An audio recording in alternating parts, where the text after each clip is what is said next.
नमस्कार, आप देख रहे हैं इंडिया न्यूज। मैं हूं आपके साथ में ऋतु तोमर। बुलेटिन की शुरुआत करेंगे, रुक करेंगे सुपरफास्ट खबरों का। ई पेंशन पोर्टल के शुभारंभ कार्यक्रम में सीएम योगी आदित्यनाथ ने दिया संबोधन। कहा, ई पेंशन पोर्टल वाला यूपी पहला राज्य। ई पेंशन पोर्टल से लाखों लोगों के जीवन में मिलेगा लाभ। आने वाले समय में रिटायर होने वाले कर्मचारी को फायदा।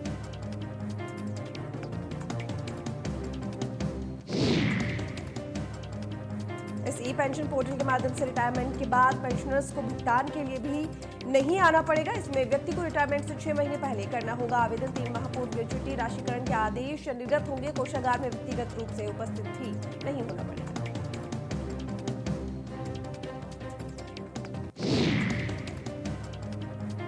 प्रधानमंत्री नरेंद्र मोदी 2 मई से 3 देशों का दौरा करेंगे और अपनी 3 दिवसीय यात्रा के दौरान वे 25 कार्यक्रमों में शामिल होंगे।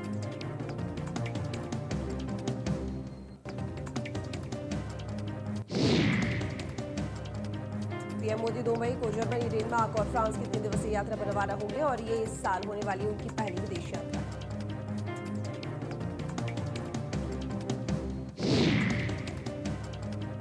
पीएम मोदी 7 देशों के 8 नेताओं के साथ द्विपक्षीय और बहुपक्षीय बैठक करेंगे। इसके अलावा वे 50 वैश्विक कारोबारियों से भी बातचीत करेंगे।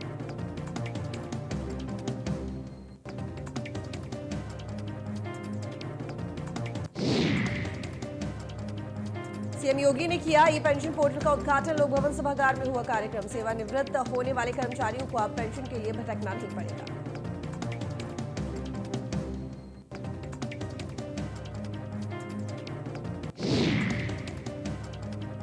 देर रात जौनपुर पहुंचे डिप्टी सीएम ब्रजेश पाठक। स्वास्थ्य विभाग के अधिकारियों से की मुलाकात। जिला अस्पताल का निरीक्षण कर दिए जरूरी दिशा निर्देश।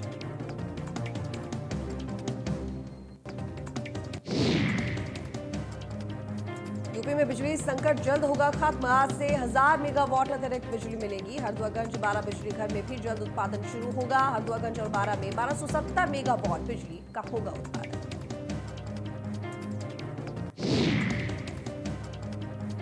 इसके अतिरिक्त 2000 मेगावाट अतिरिक्त बिजली का किया जाएगा इंतजाम। योगी सरकार ने अतिरिक्त बिजली का इंतजाम करने के दिए निर्देश। बिजली की बढ़ती मांग को लेकर किए जा रहे इंतजाम। आज से शॉर्ट टर्म एग्रीमेंट से 1000 मेगावाट बिजली मिलेगी।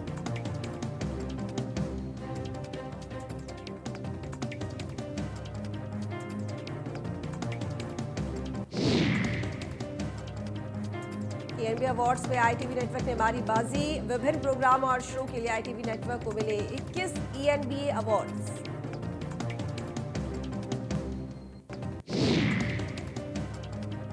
एएनबी अवार्ड्स में आईटीवी नेटवर्क का बजा डंका। बेस्ट इंग्लिश प्रोग्राम के लिए न्यूज एक्स को मिला अवार्ड। बेस्ट शो आइडेंटिटी के लिए अर्ध सत्य को award. Best in depth series के लिए राशिद हाशमी को एएनबी अवार्ड।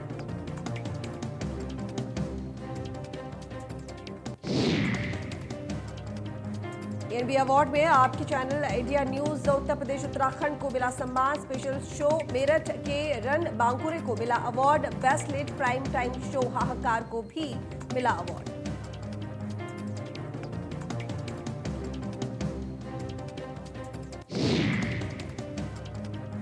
आजम खान पर शिवपाल यादव का बड़ा बयान। हम आजम खान के साथ वरिष्ठ नेता होने के बाद समाजवादी ने नहीं उठाई आजम खान के लिए आवाज।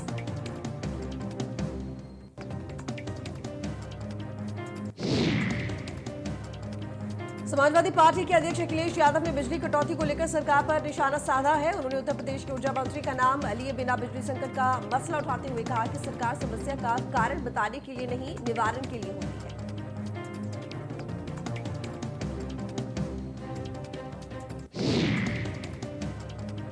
यूपी में धार्मिक स्थलों से लाउड स्पीकर उतारने का अभियान तेज। अब तक यूपी में 37,002 लाउड स्पीकर हटाए गए हैं। 54,000 से ज्यादा लाउड स्पीकरों की आवाज की गई कम।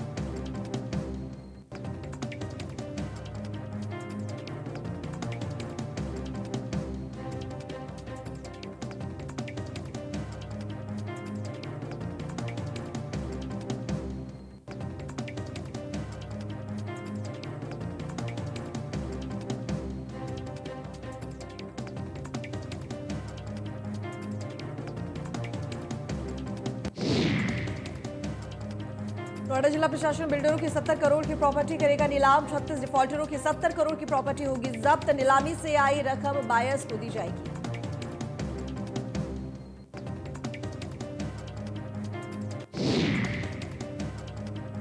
लखीमपुर खीरी में डॉक्टरों की लापरवाही आई सामने। कोरोना टीका लगवाने आए युवक को लगाया एंटी रेबीज का टीका। जानकारी मिलते ही युवक के परिजनों में मचा हड़कंप।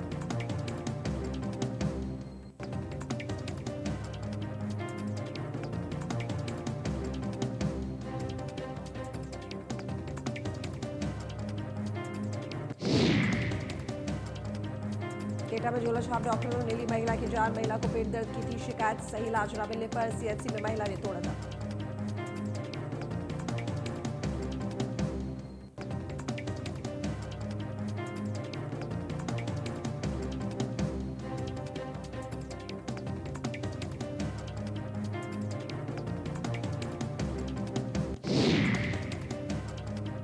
उत्तर प्रदेश के डिप्टी सीएम ब्रजेश पाठक अस्पतालों का दौरा कर रहे हैं जिससे कि स्वास्थ्य सेवाएं बेहतर हो सके, लेकिन स्वास्थ्य विभाग के अधिकारी लापरवाह बने हुए हैं।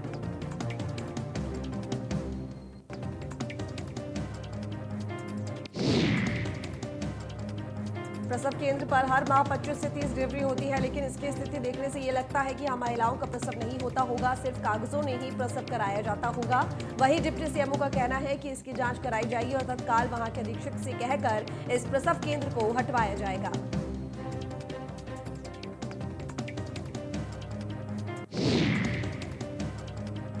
लखनऊ में चंपारण मीट हाउस को एलडीए ने किया सील। आवासीय इलाके में चल रहा था मीट हाउस। जोन 4 के जोनल अधिकारी अरुण कुमार ने की कार्रवाई के लिए बिल्डिंग दुकानों कॉम्प्लेक्स की बड़ी सूची तैयार।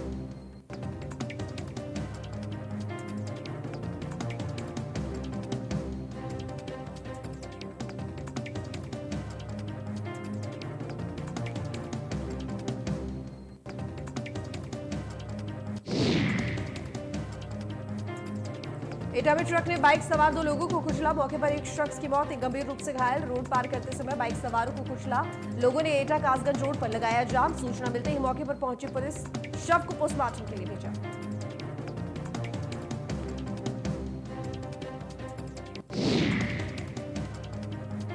पूर्वांचल एक्सप्रेस वे पर आज से लगेगा टोल। पूर्वांचल एक्सप्रेस वे पर यूपीडा ने 13 टोल पॉइंट बनाए हैं। देवरिया और लखनऊ के महोरा कला में 2 मुख्य टोल। पूर्वांचल एक्सप्रेस वे पर कुल टोल टैक्स 833 रुपए होगा।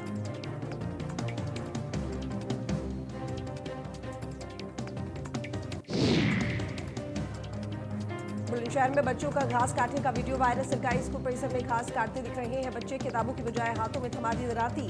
उच्च प्राथमिक विद्यालय की बच्चों की वीडियो। ऊंचा गांव ब्लॉक के गांव महमूदपुर कपसाई में है स्कूल।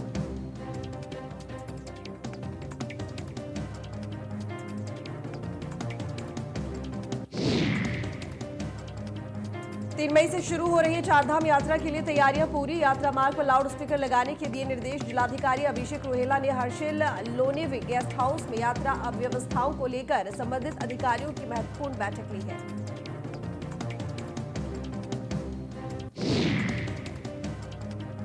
जिलाधिकारी ने जल संस्थान, विद्युत, स्वास्थ्य, पुलिस, नगर पंचायत आदि यात्रा से जुड़े संबंधित विभागों के अधिकारियों को यात्रा मार्गों, गंगोत्री पैदल मार्ग, सड़क मार्गों के मुख्य पड़वों पर सभी आवश्यक व्यवस्थाओं को दुरुस्त करने के निर्देश दिए हैं। श्रद्धालुओं के साथ अतिथि देवो भव का व्यवहार बनाए रखने को कहा।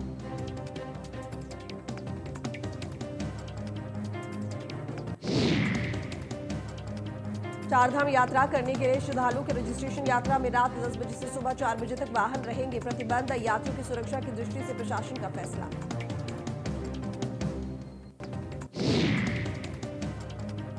चारधाम यात्रा के लिए श्रद्धालुओं की संख्या की गई तय। 45 दिन के लिए तय की गई श्रद्धालुओं की संख्या। बद्रीनाथ धाम में 15,000 श्रद्धालु कर सकेंगे दर्शन। केदारनाथ धाम में 12,000 श्रद्धालु कर सकेंगे दर्शन। अभी तक 2,86,000 श्रद्धालु करा चुके हैं रजिस्ट्रेशन।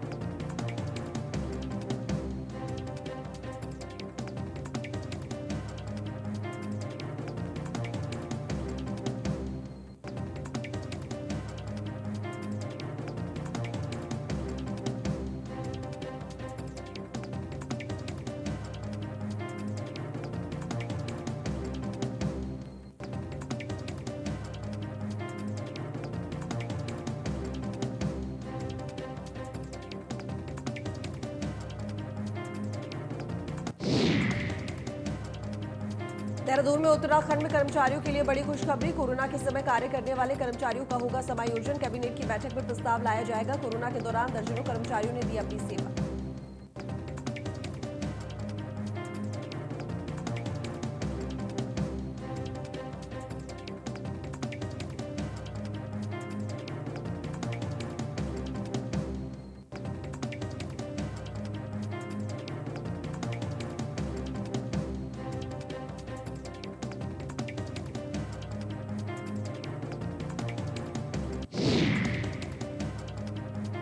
उत्तराखंड में बाहर से आने वाले यात्रियों और श्रद्धालुओं की कोविड जांच को लेकर भ्रम की स्थिति दूर हो गई है। मुख्यमंत्री पुष्कर सिंह धामी के निर्देश पर मुख्य सचिव डॉक्टर एस संधू ने संबंधित अधिकारियों की बैठक की। कोविड-19 टेस्टिंग, वैक्सीनेशन सर्टिफिकेट और अन्य किसी भी प्रकार की चेकिंग की अनिवार्यता नहीं है।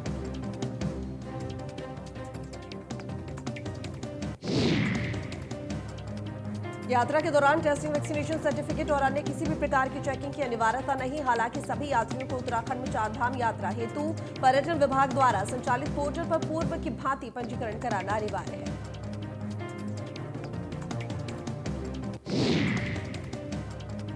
देहरादून सहित प्रदेश के कई हिस्सों में भारी बारिश के आसार। 3 मई को हो सकती है जोरदार बारिश। मौसम विभाग ने राज्य में जारी किया येलो अलर्ट। अगले 48 घंटे में भी बदलेगा मौसम का मिजाज। 30 से 40 किलोमीटर प्रति घंटे की रफ्तार से चलेंगी हवाएं।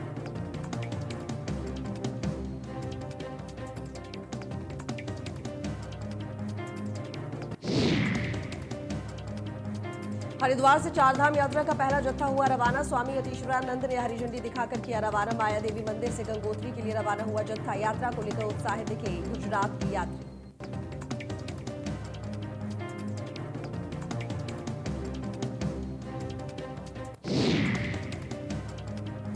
टिहरी गढ़वाल के यशपाल के दुबई से गायब होने की खबर सोशल मीडिया पर वायरल। दुबई में नौकरी करता है देवप्रयाग का यशपाल। दस्तावेजों में कमी के चलते घर नहीं पहुंच सका यशपाल। मामले में यशपाल के पिता ने दी जानकारी। 3 मई को होनी है युवक की शादी। स्थानीय विधायक से संपर्क करने के बाद भी नहीं मिली कोई मदद।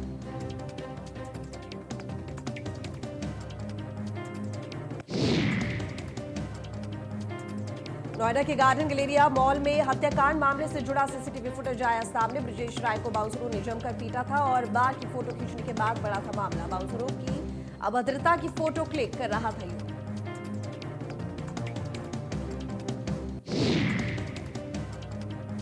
ग्रेटर नोएडा में हुआ भीषण सड़क हादसा। तेज गति से आ रहे डंपर ने 2 युवकों को कुचला। सड़क पर पेड़ों पर पानी डालने का काम करते हैं युवक। पानी डालते समय हुआ भीषण सड़क हादसा। डंपर चालक मौके से हुआ फरार। ग्रेटर नोएडा के बीटा 2 थाना क्षेत्र का मामला।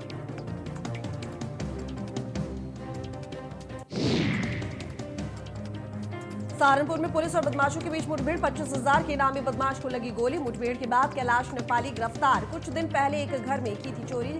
आरोपी के पास से पिस्टल, एक बैग एटीएम कार्ड बरामद।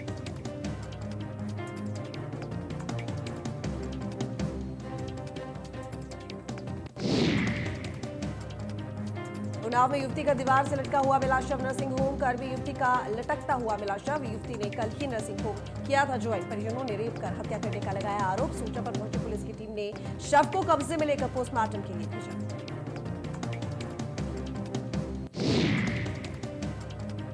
पोस्टमार्टम रिपोर्ट में हैंगिंग से मौत होने की पुष्टि। रेप की पुष्टि नहीं हुई है और एएसपी शशि शेखर सिंह ने रेप होने की पुष्टि। युवती की मां की तहरीर पर 3 नामजद व अज्ञात पर गैंगरेप व हत्या का मुकदमा दर्ज किया। पुलिस 4 आरोपियों को हिरासत में लेकर पूछताछ कर रही है।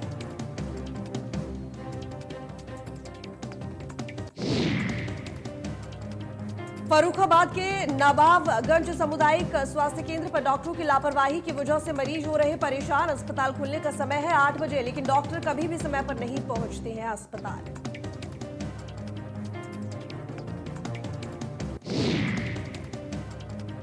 कानपुर आउटर के थाना विधुन पुलिस का अनोखा कारनामा सामने आया है। थाने में दर्ज एक मुकदमे में एक मृतक व्यक्ति ने अपनी मृत्यु के 14 घंटे बाद थाने में आकर अपनी ही गैर इरादतन हत्या का मामला दर्ज करा दिया। पुलिस की कार्यप्रणाली को कटघरे में खड़ा कर दिया है।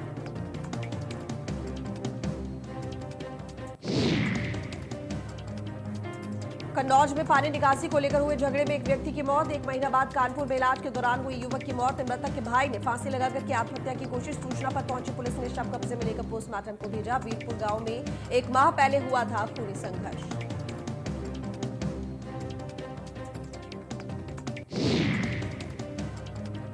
देवरिया में स्वास्थ्य विभाग में बड़ा घोटाला आया सामने। घोटाले का खुलासा तब हुआ जब पूर्व मंत्री के लेटर पर मामले की जांच शुरू हुई। पैथोलॉजी किट की खरीदारी में धांधली का आरोप लगा है।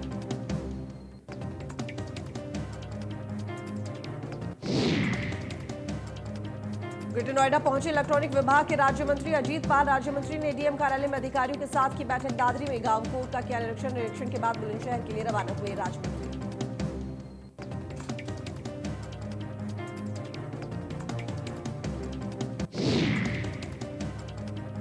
मुजफ्फरनगर में डबल मर्डर से मचा हड़कंप। दिन दहाड़े चाचा भतीजे की हत्या से इलाके में मचा हड़कंप। घरेलू विवाद में हुई दोनों की गोली मारकर हत्या। मामले में पुलिस ने हत्या आरोपियों को किया गिरफ्तार।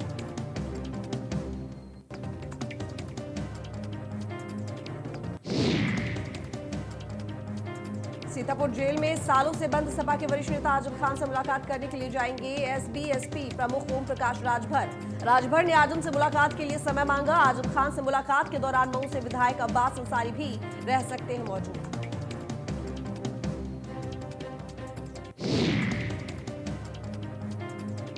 बिजली संकट को लेकर ऊर्जा मंत्री अरविंद कुमार शर्मा ने किया ट्वीट। ऊर्जा मंत्री ने ट्वीट में कहा कि दक्षिणांचल विद्युत वितरण कंपनी के एमडी के साथ चर्चा की। झांसी के क्षेत्र में बिजली की परिस्थितियों पर चर्चा की। कर्मचारी अधिकारी अपने कर्तव्य पर डटे रहे।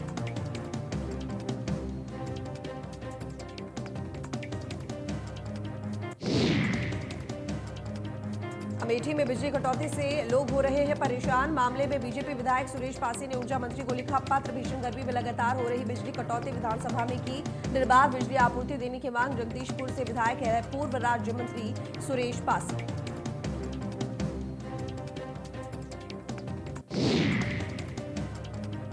लखनऊ के चारबाग स्टेशन पर पानी की मशीनें हुई खराब। जर्जर अवस्था में स्टेशन पर लगी वाटर डिस्पेंसर मशीनें हुई खराब। लापरवाह अधिकारियों को नहीं दिख रही है स्टेशन पर अव्यवस्था। गर्मी में पीने के पानी को तरस रहे हैं यात्री।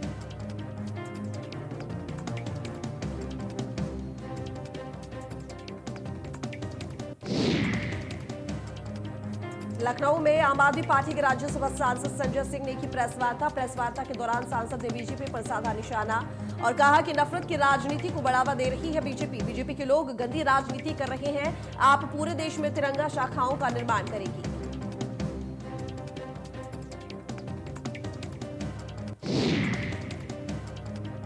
बिजनौर में अवैध कॉलोनी पर एक बार फिर चला प्रशासन का बुलडोजर। जिले के बड़े कारोबारी की अवैध कॉलोनी पर चला बुलडोजर। नक्शा पास से अलग किया गया था अवैध निर्माण।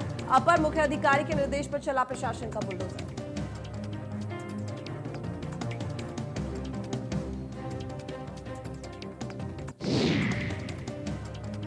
उत्तर प्रदेश में 2.0 योगी सरकार बनने के बाद सीएम योगी ने प्रदेश के हर जिले में नब्ज टटोलने के लिए मंत्रियों को भेजा, जिसके तहत अलीगढ़ में यूपी सरकार के गन्ना विकास मंत्री लक्ष्मी नारायण, मंत्री असीम अरुण और जल शक्ति मंत्री अलीगढ़ पहुंचे और इस दौरान उन्होंने कलेक्ट्रेट सभागार में जनप्रतिनिधियों और आला अधिकारियों के साथ समीक्षा बैठक की।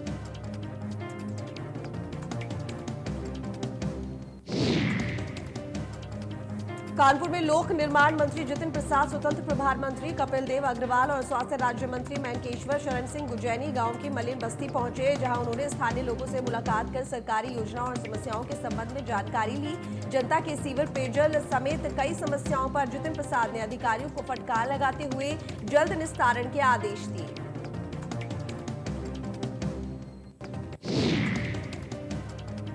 सुल्तानपुर का निजी अस्पताल बदहाली का शिकार हो चुका है। जिला अस्पताल में मरीज और उनके परिजनों को कई तरह की समस्याओं का सामना करना पड़ रहा है। जिला अस्पताल में ओपीडी के मरीजों और उनके तीमारदारों के लिए कोई शौचालय की यहां पर व्यवस्था नहीं है।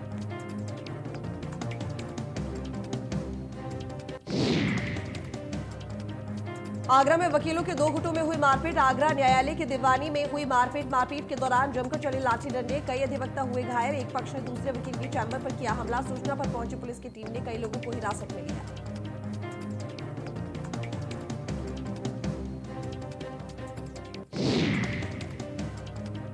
लखनऊ में मदरसों की जांच पर बोले मौलाना सूफियान, मदरसों को लेकर सियासत हो रही है। फर्जी मदरसे पर कार्रवाई से किसी को नहीं है ऐतराज। मदरसों के नाम पर सियासत बड़े अफसोस की बात है। मदरसों को मॉडर्न करने की बात सिर्फ कागजों पर।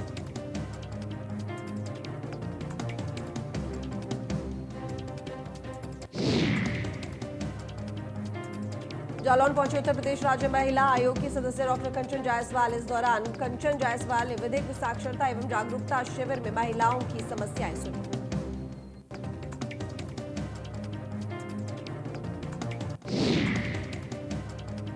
गोंडा मुख्यालय पर दूर दराज से प्रतिदिन आने जाने वाले फरियादियों, मरीजों और उनके तीमारदारों सहित भारी संख्या में मंडल मुख्यालय होने के नाते प्रतिदिन काफी लोगों का आना जाना लगा रहता है। इसके बावजूद स्टेशन से लेकर कचहरी तक सिर्फ 1 से 2 इंडिया मार्क का हैंडपंप सुचारू रूप से चल रहे हैं, जबकि औरों की हालत खराब है।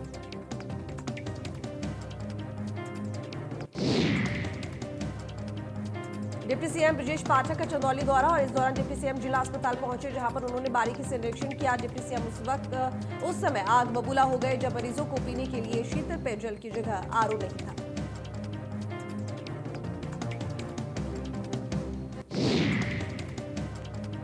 उत्तरकाशी में हर रोज तेजी से जंगलों में आग धधक रही है और आग के कारण वन संपदा को काफी नुकसान पहुंच रहा है। आग से कई प्रजाति के जानवर और पक्षियों पर विलुप्त होने का खतरा मंडराने लगा है।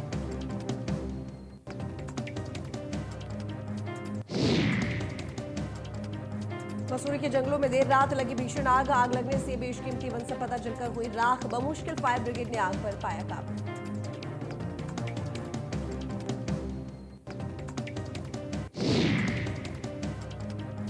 मसूरी देहरादून मार्ग पर अवैध अतिक्रमण पर प्रशासन सख्त। डीएम के निर्देश के बाद चिन्हित किए गए अतिक्रमण पर कार्रवाई। ध्वस्त किया जा रहा अवैध निर्माण अतिक्रमण पर प्रशासन की कार्रवाई।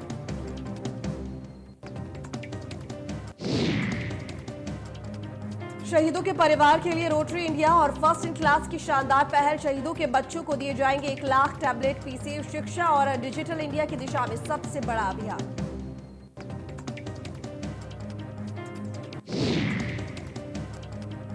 भारत मौसम विज्ञान विभाग के अनुसार अगले 2 दिनों तक शहर में लू चलने की संभावना है। मौसम विभाग ने 1 मई तक दिल्ली और पश्चिमी राजस्थान, पंजाब, हरियाणा और उत्तर प्रदेश के कई इलाकों के लिए येलो अलर्ट जारी किया है।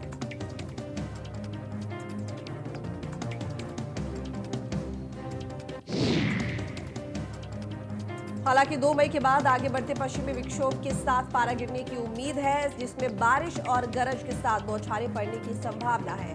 अगले 2 दिनों तक शहर में लू चलने की उम्मीद है।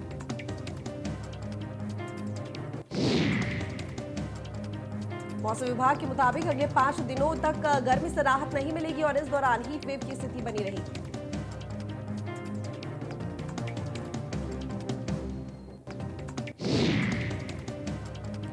दिल्ली समेत देश के कई राज्यों के लोग इन दिनों बिजली कटौती के संकट से जूझ रहे हैं, जिसमें उत्तर प्रदेश, राजस्थान, मध्य प्रदेश, पंजाब, हरियाणा समेत कई राज्य शामिल हैं।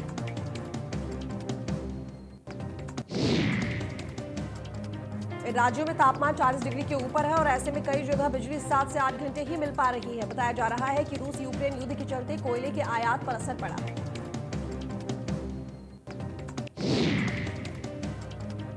पूरे भारत में बिजली की मांग शुक्रवार से 2,71,011 मेगावाट तक पहुंच गई है, जो अब तक का सबसे उच्च स्तर है।